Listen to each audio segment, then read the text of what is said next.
Good afternoon. I'm Corey LeGrand. I'm a student in organizational leadership. Professor is Dr. Ali. Today we're going to be talking about leadership styles and how I incorporate my favorite person of all time that's a great leader to me. Before we start, I want to give you guys a great quote by John C. Maxwell. And he states, "Leaders must be close enough to relate to others, but far enough ahead to motivate them." And we're going to talk more into it about that today. But first, let me introduce you to my man, Captain America. And we're also going to talk about how Captain America is America's leader.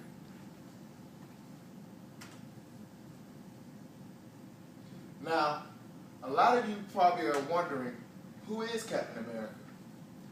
Well, before we jump into Captain America, I want to let you guys know this presentation is brought to you again, myself, Organizational Leadership, Dr. Gail Ali. So, again, who is Captain America? Well, people, Captain America is a fictional character of Marvel Comics. Okay, there was a company that made comics, and they make a variety of characters. I mean, from the Fantastic Four, Spider-Man, Iron Man, all the Avengers you could think of. But this is the first one, Captain America. He first appeared in comic books in 1941. His sole purpose was to enlighten young Americans about World War II. During that time, America was going through a lot of war. There were a lot of bad guys, but they didn't have the opportunity to experience social media. So how did they reach out to them? They reached out to them via comic books, and we use raw imagination, something that kids really don't use nowadays.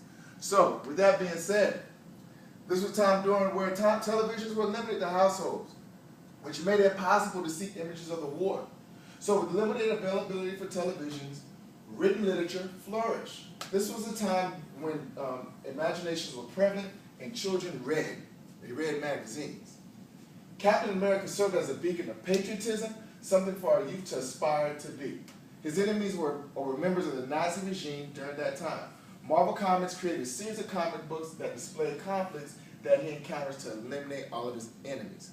So, you know, you have kids growing up, and they're trying to find someone that's positive, someone that is who they are, who they can relate to in a sense, that's combating something that, you know, that stands against something. So Captain America stood for something. You know, he stood for the little guy that needed to feel some way about himself. That's what Captain America was. Moving on to the next slide. Another great quote. I live by quotes, and I love John C. Maxwell. If you ever want to know anything about leadership and effective leadership, this is your go-to guy. I've read a lot of his books.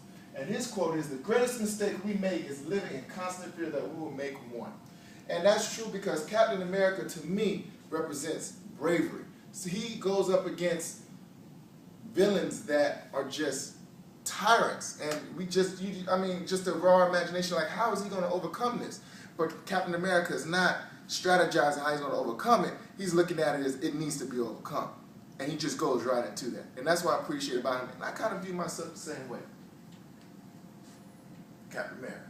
All right.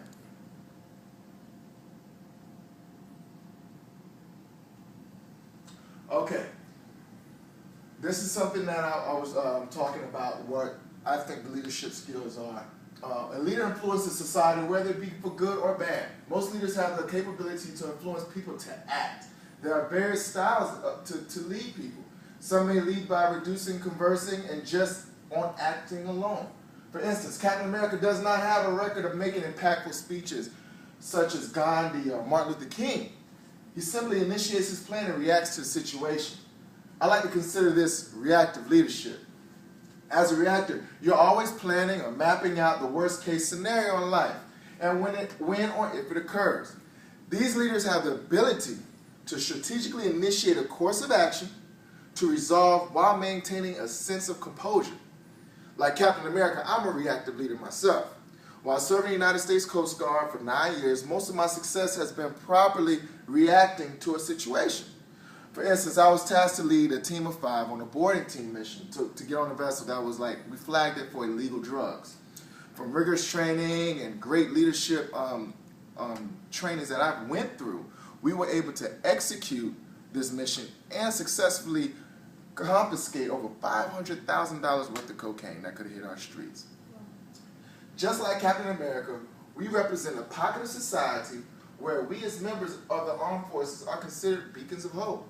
Just like those children back in the 40s and even today consider these superheroes as a beacon of hope and a beacon of strength.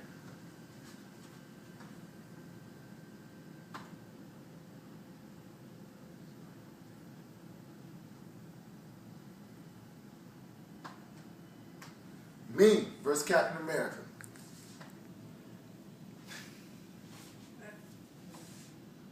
Our similarities and our differences.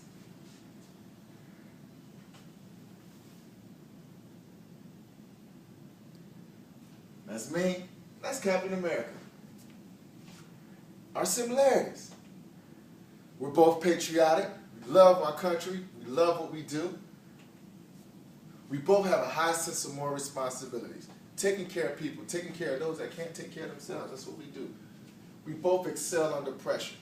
I mean, you put us in an uncomfortable situation, we're going to find a way to get up out of that situation. We're not going to let anything pin us down. We will overcome. We're brave and we're risk takers. I mean, sometimes in life, things happen. And are you going to sit down and allow it to happen, or are you going to stand up and be like, no, this is not going to be me. I will not be the victim. And whatever risk is necessary, I'm going to take care of it. And we hold ourselves accountable. I mean, even in missions with Captain America, sometimes he doesn't always succeed. But he goes back and doesn't victimize himself or blame other elements as to why he didn't succeed. He places the blame on himself, like myself. When I make mistakes, it was me. It was me. Now, moving forward. Our differences. Verbal communication, okay? When I deal with people, I believe in resolving conflicts through verbal communication. When Captain America deals with people, it's usually aggressive and ends up into a physical altercation. I can't do that because I'll probably end up in court. So most of the conflicts resolve with more verbal communication. Most of this conflicts is resolved with physical altercation. I'm humble, I must say. Captain America is a narcissist. I mean, he doesn't really work with a team. He has a group of people, society that reveres him. So he works by himself. I mean, he declares as a leader. He's Captain America, for crying out loud. I believe in taking calculated risk. Is it really worth going on this vessel that's taking on water? Or should I maybe figure out another way to resolve this? Versus Captain America, he's an extreme risk taker. We got somebody with nuclear warheads. I'm going to dive in there. I don't care what's behind that wall. I'm going to break the walls down. And we're going to just completely neutralize this threat. I don't work that way. I have a life to live. And I have a kid that's waiting on us. I can't do that. All right, moving on. My leadership style. How do I view my leadership? How do I lead people?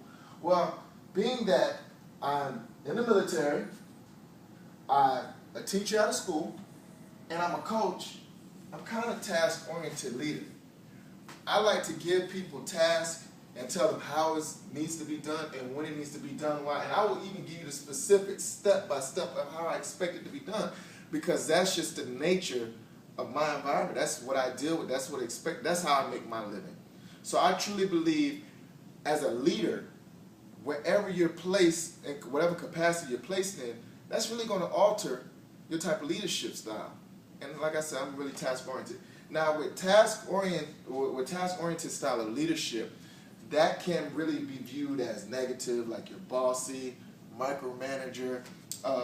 Also, you can look at, what's another one? Autocratic style leadership, you know. But again, in certain capacities, that's necessary. I'm going to teach up 12-year-olds, 13-year-olds. There's no way I'm going to be a democratic leader and give them the option to speak out. No, it doesn't work that way, all right? But at the end of the day, guess what? It's time for a change. And with that being said, as a time for a change, I understand that this type of leadership, my type of mentality is not applicable in all situations. And especially in a group setting when all your colleagues are the same age as you. So you kind of want to dial back a little bit and become more personable. And how am I going to become more personable? Try to subside and stop trying to take control so much, and compromise more, and listen to what people have to say. Because in most case scenario, we're probably running on the same page, but hey, it is what it is. And at the end of the day, that's the end. Me and Captain America. Thank you for listening.